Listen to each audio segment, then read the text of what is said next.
Ok, gente, vamos partir para o último vídeo sobre sistemas de partículas de forma genérica, né, e falar da energia cinética e da energia potencial. Bom, a energia cinética de uma partícula é um meio de m velocidade ao quadrado. Então, para um sistema de partículas, é razoável que seja a soma das energias cinéticas de todas as partículas, né? Ou seja, a soma para todas as partículas alfa de um meio de m alfa, r alfa ao quadrado, né? R alfa ao quadrado é o vetor velocidade produto escalar com ele mesmo, né, para obter o módulo ao quadrado.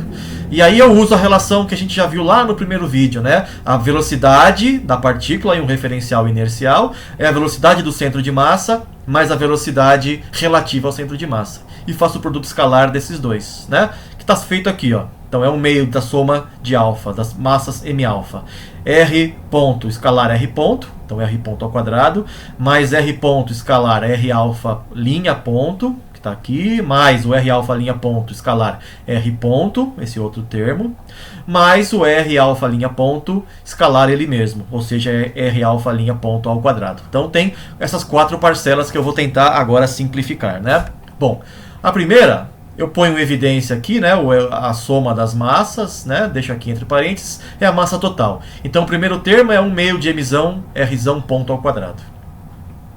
Os dois termos aqui do meio eu vou juntar, né, inverter a ordem dos veja, r ponto escalar r alfa linha ponto é igual a r alfa linha ponto escalar r ponto. A ordem dos vetores num produto escalar não altera o valor, tá? Então eu vou juntar, então vai ficar duas vezes um meio m alfa r alfa linha escalar r zão em evidência.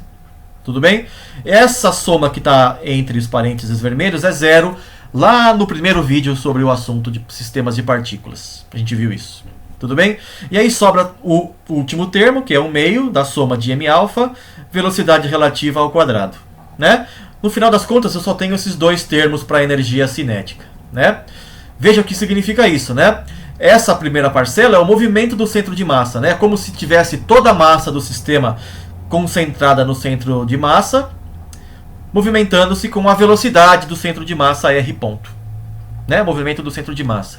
O outro termo é o movimento interno relativo ao centro de massa, né? Que vem do movimento das partículas internamente com o centro de massa fixo, né?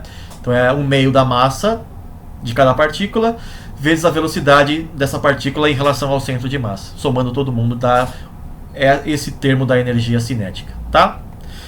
Vamos agora ver a energia potencial. Vamos supor inicialmente que todas as forças internas e externas sejam conservativas, né? Então eu posso escrever todas as forças como o menos o gradiente de um potencial externo, no caso das forças externas, ou menos o gradiente de um potencial interno, vamos dizer, né? O potencial interno, né, se a gente tem um monte de partículas, é a soma dos potenciais, tá? De interação de duas partículas por vez. Tudo bem? Então eu tenho lá uma partícula alfa na posição r alfa, uma partícula beta na posição r beta, né? A distância relativa entre elas é r alfa menos r beta.